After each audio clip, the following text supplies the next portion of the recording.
ہم اپنی راہ پر غیر قوموں سے کچھ لیتے ہوئے نہیں جاتے، اور ہم خوشخبری مفت بانٹتے ہیں کیونکہ تم نے مفت پایا ہے اور مفت بانٹو گے۔ اور پہلا مشن یہ ہے کہ وہ جائیں گے اور واپس آئیں گے۔ جی اس مشن میں وہ جائیں گے لیکن ہو سکتا ہے کہ وہ واپس نہ آئیں۔ صحیح۔ لیکن تلوار والی بات کہاں گئی؟ اور اس نے ان سے کہا کہ جس کے پاس تلوار نہ ہو وہ اپنا کرتا بیچ کر تلوار خریدے۔ اس سے کیا مراد ہے؟ ہمیں تلوار کو بطور شبیہ لینا ہے، کیونکہ شاگردوں نے مسیح کو یہ بتایا کہ یہاں پر 2 تلواریں ہیں، حالانکہ مسیح نے ان سے کہا کہ ان کے پاس 12 تلواریں ہونی چاہیے۔ سو اگر یہاں پر یہ کہا جائے کہ وہاں 12 کی بجائے 11 ہیں، میرے کہنے کا یہ مطلب ہے کہ اگر اس دھوکے باز یہودا کو نکال دیا جائے تو جن کی ضرورت ہے وہ 11 تلواریں ہیں۔ تو یہ کیسے ہوا؟ جب اس نے کہا کہ 2 تلواریں ہیں تو اس نے کہا بہت ہیں۔ یوحنا نے اپنی تلوار کا استعمال کیا تو مسیح نے کہا اپنی تلوار کو میان میں رکھ، ہم تلوار اٹھانے والوں میں سے نہیں، اور اگر میں چاہوں تو اپنے باپ سے منت کر سکتا ہوں اور وہ فرشتوں کے 12 تمن سے بھی زیادہ ابھی موجود کر دے، لیکن نوشتے کا ابھی پورا ہونا ضرور ہے۔ اس کا مطلب حقیقی تلوار نہیں تھا، کیونکہ تلوار جنگ کو ظاہر کرتی ہے، لیکن مسیح کا جنگ کی آہنی تلوار سے کوئی لینا دینا نہیں، کیونکہ صلیب آہنی نہیں بلکہ لکڑی سے بنی تھی۔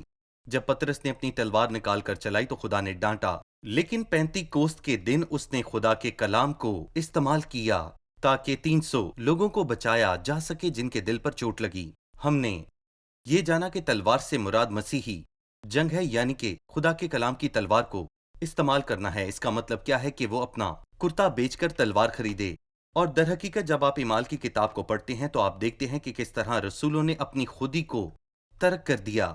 پالوس جیسا آدمی جس کے پاس رومی شہریت تھی، اس پر ایسی کون سی مصیبت آن پڑی کہ اسے قید خانہ میں ڈالا گیا، اس پر لاٹھیاں برسائی گئیں۔ کبھی کسی رومی کے ساتھ ایسا نہیں کیا گیا تھا۔ در حقیقت اس نے یہ سب کچھ قربان کیا کیونکہ وہ مسیح کی خدمت کرنا چاہتا تھا۔ ہم اس وقت تک بھوکے پیاسے اور ننگے اور مکے کھاتے پھرتے ہیں شاید اسی لیے وہ حقیقی طور پر مسیحی جنگ لڑ رہا تھا۔ صحیح۔ بھائی یوسف تلوار کے اس مسئلے کا حوالہ دینے کے بعد انہوں نے اسے 38ویں آیت میں جواب دیا کہ یہاں 2 تلواریں ہیں۔ اس نے ان سے کہا کہ بہت ہیں، مطلب کہ 2 تلواریں بہت ہیں، یا وہ کچھ اور کہنا چاہتا تھا؟ جیسا کہ ہم نے واضح کیا کہ 2 تلواریں کافی تھیں، کیونکہ اس نے ان سے کہا کہ اپنا کرتا بیچ کر تلوار خریدو، تو انہیں کم سے کم 11 تلواروں کی ضرورت تھی اگر لفظی معنی دیکھیں۔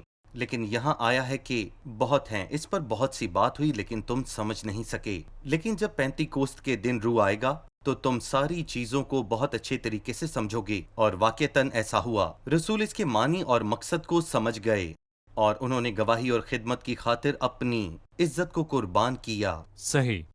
اس کے بعد کا منظر جو کہ 39ویں آیت سے 46ویں آیت تک ہے، زیتون کے پہاڑ پر ہے، باغ کے اندر۔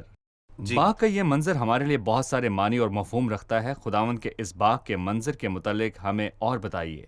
کسی نے کہا کہ اس باغ میں اگر دیکھا جائے تو 3 طرح کے لوگ ہمیں یہاں پر نظر آتے ہیں۔ ایک بدکار انسان ہے، ایک کمزور اور ایک کامل انسان ہے۔ صحیح۔ بدکار یہودا ہے، صحیح۔ کمزور انسان پطرس ہے، اور کامل انسان خداوند یسوع مسیح ہے۔ اور اس کی کاملیت کا ایک زبردست مظاہرہ ہم باغ گتسمنی میں دیکھتے ہیں، جہاں اس نے بتایا کہ وہ گناہ سے کس قدر نفرت کرتا ہے۔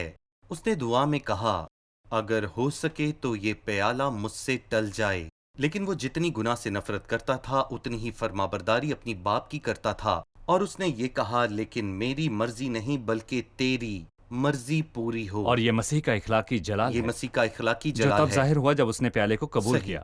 ٹھیک ہے، جب وہ دعا کر رہا تھا وہ خود کو تابع کر رہا تھا، پیالے کو قبول کر رہا تھا۔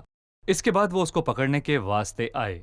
سو وہ 47ویں آیت میں کہتا ہے، وہ یہ کہہ ہی رہا تھا کہ دیکھو ایک بھیڑ آئی اور ان 12 میں سے جس کا نام یہودا تھا ان کے آگے آگے تھا۔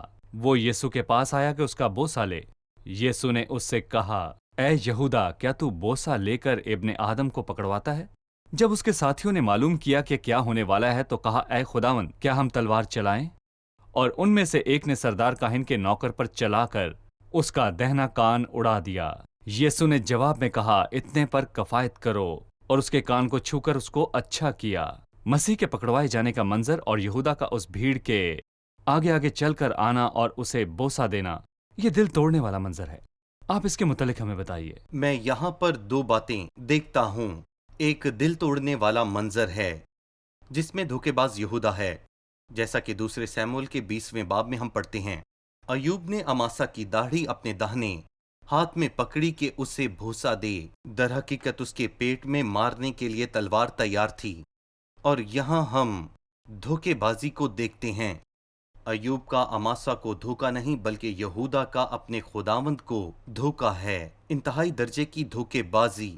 تو بھوسا لے کر ابن آدم کو پکڑواتا ہے۔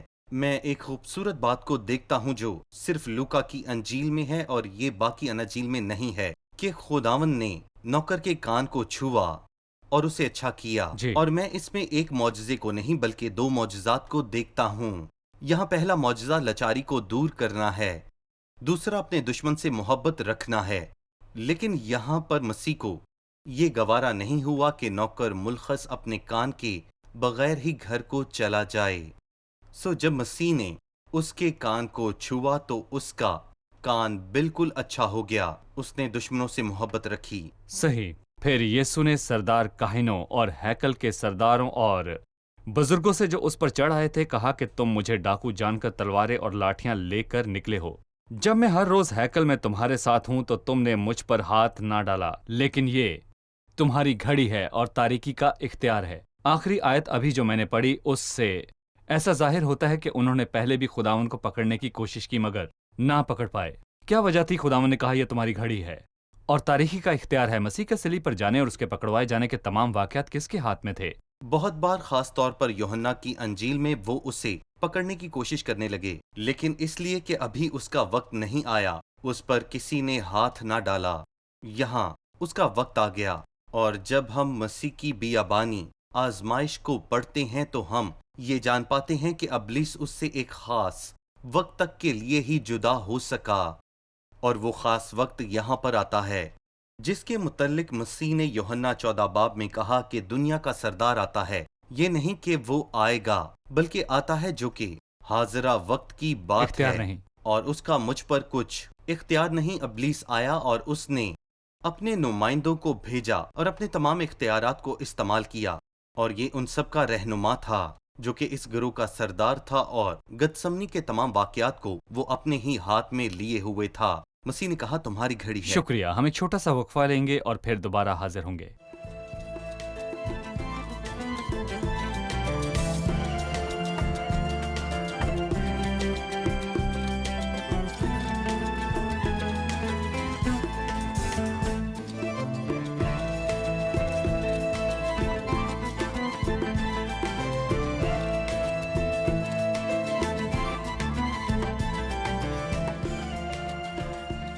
آیت نمبر 54 سے ہم پطرس کے انکار کے متعلق پڑھتے ہیں۔ ہم جاننا چاہتے ہیں کہ وہ کیا وجوہات تھیں جن کے باعث پطرس نے مسیح کا انکار کیا۔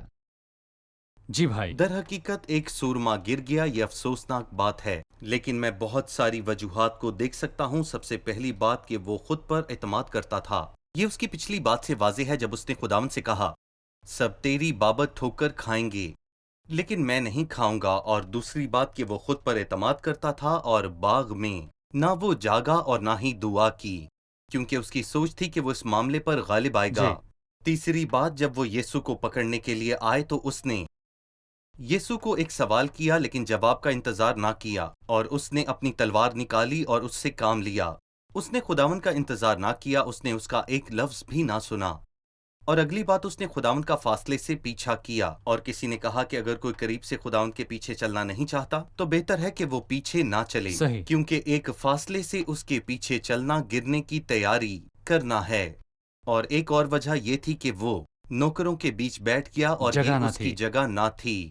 مبارک ہے وہ آدمی جو ٹھٹھا بازوں کی مجلس میں نہیں بیٹھتا۔ لوگ تیرے خداوند کے متعلق باتیں کر رہے ہیں، لان تان کر رہے ہیں اور اس کا مذاق اڑا رہے ہیں۔ وہ ان کے بیچ گیا اور ٹھوکر کھائی، اور میں یہ افسوس کے ساتھ کہتا ہوں کہ اس نے بڑی ٹھوکر کھائی۔ ہائے زبردست کیسے گر گیا، جیسے داؤد نے یوتن کے لیے ماتم کیا۔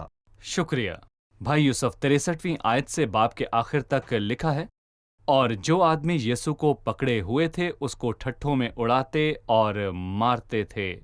اس کی آنکھیں بند کر کے اسے پوچھتے تھے کہ نبوت کر کے بتا تجھے کس نے مارا، اور انہوں نے تانے سے اور بھی بہت سی باتیں اس کے خلاف کیں۔ جب دن ہوا تو سردار کاہن اور فقی قوم کے بزرگوں کی مجلس جمع ہوئی، اور انہوں نے اسے اپنی صدر عدالت میں لے جا کر کہا اگر تو مسیح ہے تو ہم سے کہہ دے۔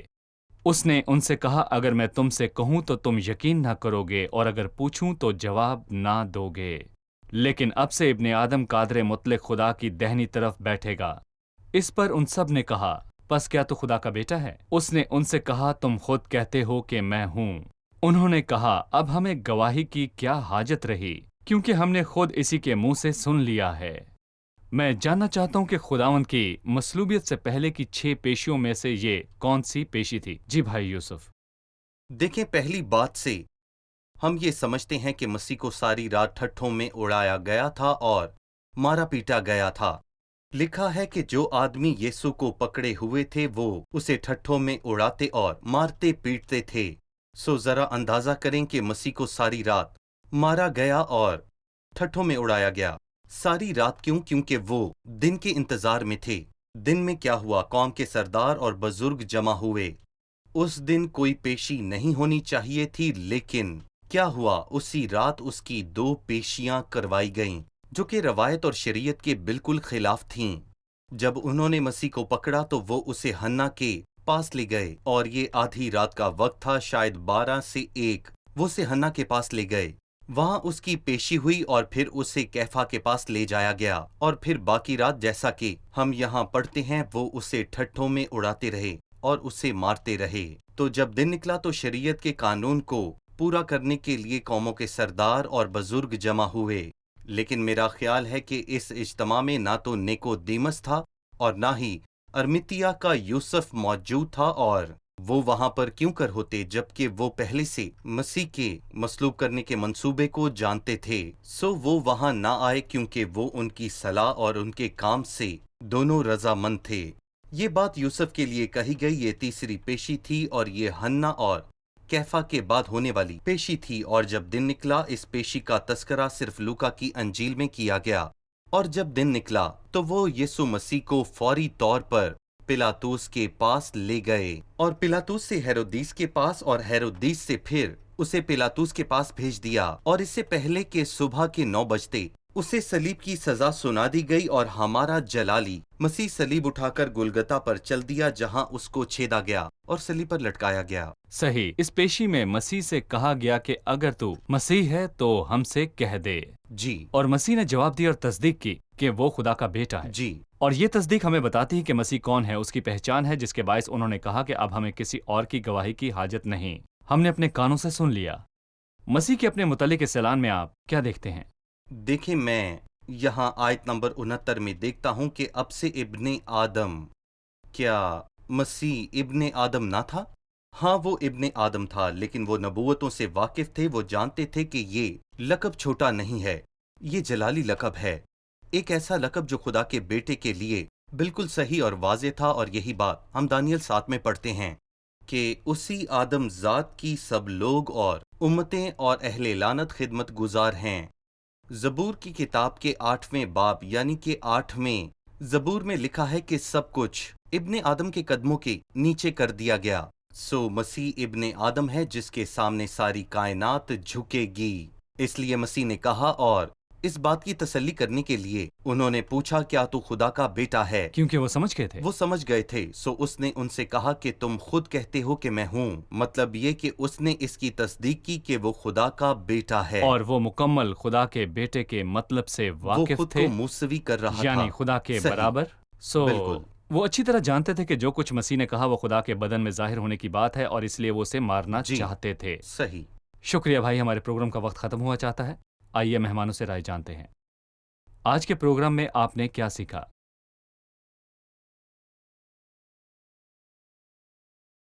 اس باب میں ہم نے پطرس کے مسیح کے انکار کے پیچھے کی وجوہات کو جانا ہے۔ ہم نے جانا کہ وہ خود پر اس قدر اعتماد کرتا تھا کہ جتنا اسے خداوند پر بھی نہیں تھا، اور وہ نہیں جاگا اور دعا نہ کی، اور اس نے خداوند کا انتظار نہ کیا، اور اس نے ایک فاصلے سے خداوند کا پیچھا کیا تاکہ نزدیک سے، اور آخر میں وہ صحن کے درمیان بیٹھ گیا۔ ہم نے وہ 3 باتیں بھی جانی جو پطرس سے متعلق ہیں اور صرف لوکا کی انجیل ہی میں ملتی ہیں۔ پہلی، خداوند کی پطرس کے حق میں دعا کہ اس کا ایمان جاتا نہ رہے۔ دوسری، خداوند کا اس کے انکار کے بعد مڑ کر اسے دیکھنا، اور وہ نگاہ جس نے پطرس کے دل کو پگھلا دیا اور وہ زاروں کی طرح رویا۔ ہم نے جانا کہ باغ میں 3 طرح کے لوگ تھے۔ ایک بدکار انسان تھا اور یہودا اسکریوتی کے متعلق جانا۔ ایک کمزور انسان تھا اور پطرس کے متعلق جانا، اور ایک کامل انسان تھا جو خداوند یسوع المسیح ہے۔ شکریہ، خدا آپ کو برکت دے۔ خدا بھائی آپ کو یوسف، آپ برکت کا دے۔ بھی شکریہ۔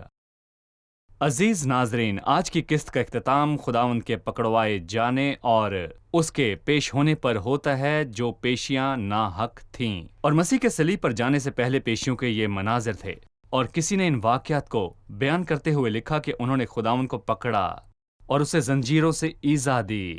جو ایک خادم کی مانند کھڑا تھا وہی ان سب پر حکمرانی کرے گا۔ انہوں نے اسے مارا اور پیٹا جیسے کہ وہ سب سے زیادہ بدکار مجرم تھا۔ انہوں نے اسے کوڑوں سے زخمی کیا اور ایک مجرم کی مانند اسے پریشان کیا۔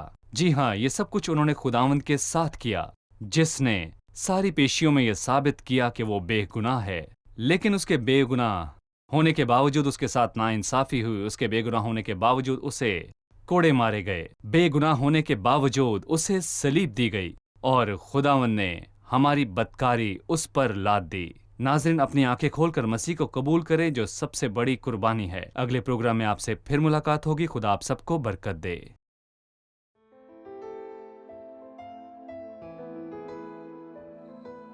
تیرا کلام رہے گا قائم، پہاڑ جب نہ رہے خدایا، تیرے منہ کی ایک بات بھی ٹلے گی نہ، چاہے کچھ بھی ہو۔